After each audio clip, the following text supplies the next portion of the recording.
It's a really, really beautiful moth that I just found by Mimi's water dish. See how beautiful that is? So we're going to look it up in the book and see if we can figure out which one it is. Yeah. Very cool. Yeah, it is. And to go take a picture and moved. Like, no pictures, please. No pictures, please.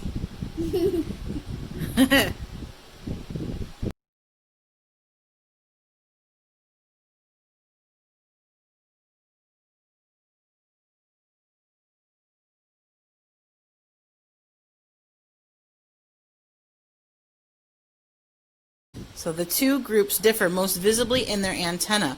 Butterflies have thickened knobs at the end of each antenna, while the antenna of moths of North America are thread-like or fern-like with no thickened tip. The first thing we noticed when we zoomed in the picture of this moth is that she has these feather-like antennae, which is pretty cool.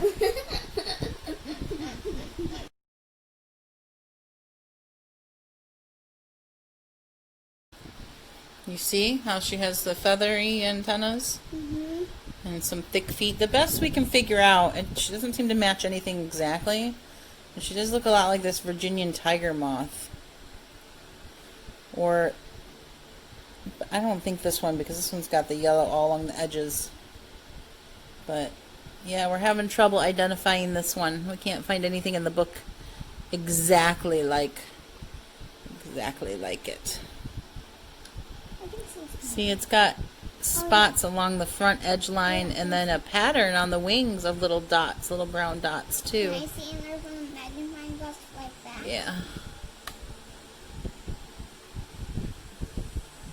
Very prominent eyeballs. And, yeah, big eyeballs. Big eyeballs.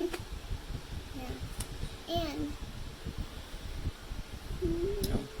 Looks the most like the Virginian tiger moth, although this one's closed up, so it's hard to say.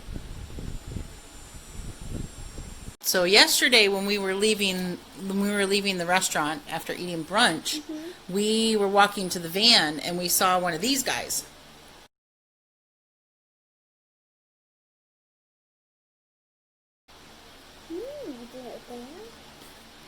We're going to try to find that in the book.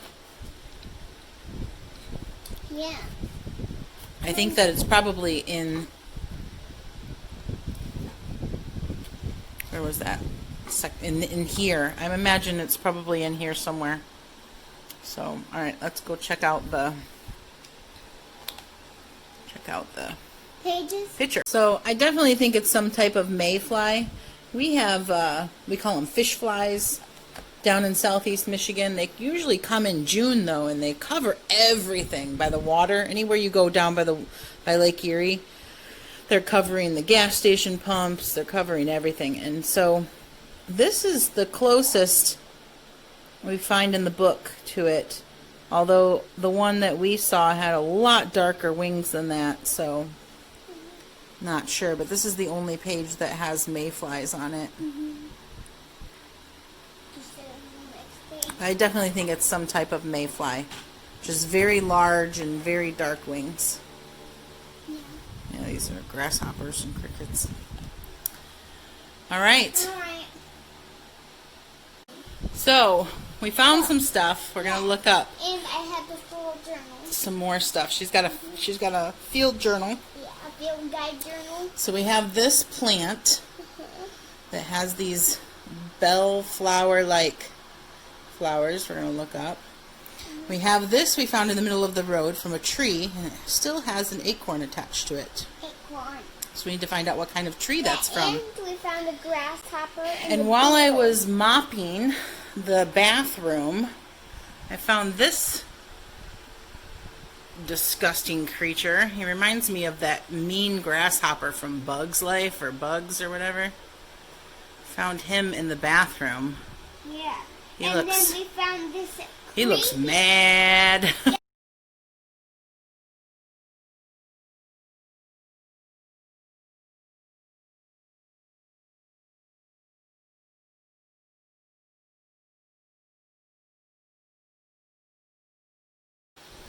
So I think we've determined this is a camel cricket.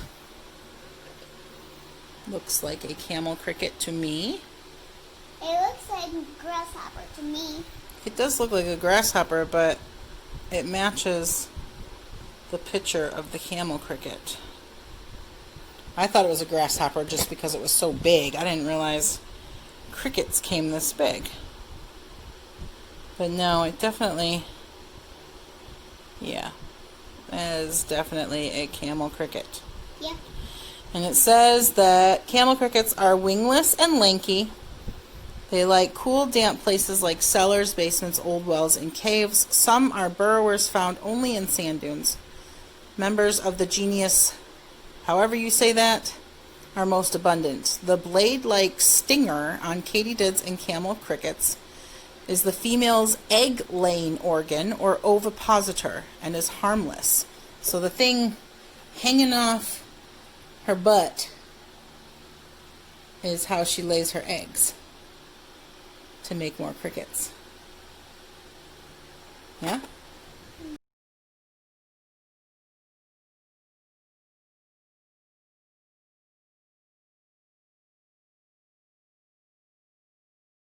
And we found this creepy beetle that can push that whole jar. Yeah, and then when I was sweeping the living room floor, I found this creepy thing. Yeah, and it is. And when he was in the jar with the jar upside down, he was actually able to push. Look at him. He's hanging on. I'm knocking him around and he's hanging on. He's got some force, this thing.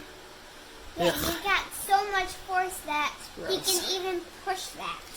And our white moth that we looked up earlier, I tried to put it outside and it came back in like 4 or 5 times. It did not want to go outside. Yeah, it can. And I don't know exactly what this sucker looks like.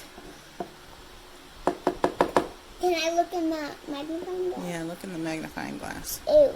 Yeah, that's what he looks like. He looks like ew. Can you guys see him? It's pretty gross. He's a pretty gross guy. Not a fan.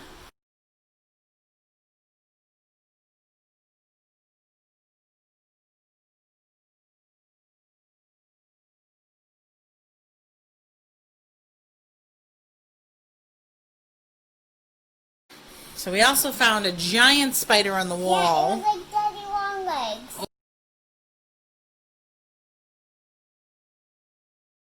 Over by the plug. And so we looked him up. He's definitely a harvestman. Yeah, harvestman. And it says, Yeah, because it's daddy long legs. it says harvestmen, also known as daddy longlegs, are not venomous and are not spiders. Compare their single body section to the 2 that spiders have, and 1 pair of eyes elevated on a tubercle, as opposed to a spider's 8 eyes. They mostly scavenge decaying organic matter, but also kill weak or injured invertebrates. Harvestmen shed a leg or 2 when attacked, a self-preservation tactic known as autonomy. They secrete defensive chemicals from pores near the base of the 2nd pair of legs. The eastern harvestman is among the most common species.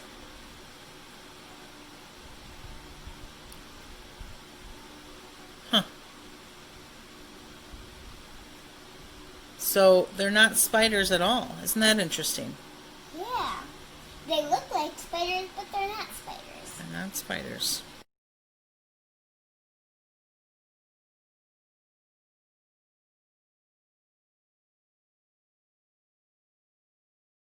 So now we're trying to figure out what tree this is from, and like I said, there's an acorn attached to it still. So look in here, some acorns on these pages, and it says that this is part of the red oak group. But it says the next 2 spreads cover the oaks, members of the beech family. In the Midwest, there are 48 types of oaks, 21 distinct native species, 1 introduced, and 26 naturally occurring hybrids, and we cover 14 of them. Oaks are wind-pollinated plants that produce acorns, which is an important food source to many animals. Now around here, the chipmunks eat a lot of acorns. Probably the squirrels too. Some oaks are dominant plants that comprise the temperate deciduous forest, temperate savanna, and riparian biomes of our region. Identifying oaks can be challenging as oak species regularly interbreed, and because of leaf shape and size can vary considerably on a given individual and between individuals of the same species. So, yeah, this is the oak I cannot draw the right leaf shape. that we have, I cannot draw the right shape of the leaf. and is struggling to get the leaf shape. Yeah. Yeah, I it's can definitely only do swirlies for leaf. a unique looking leaf shape. Yeah, but it is the cool Let's leaf. look at another one. I was just trying to get the shape of that leaf. Don't pick all the leaves off. So this one's pretty. We got, it's still though, it's uneven, so it doesn't have the same number of points on each side. And it's very pointy. And very swoopy in the middle. Swoop, swoop, swoopy. So it could be a northern red oak. Now, let me try and get the veins that are supposed to be with the leaves inside. Inside of its frame. Okay. It's definitely not a birch. A birch. Yeah. A northern red oak says common and widespread on moisture-rich to dry sandy soils.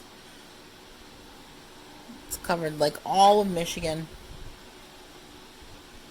Large, dull leaves, often with red petioles, leaf stems. Red leaf stems? Oh, yeah. Look at that. That would definitely be a red leaf stem.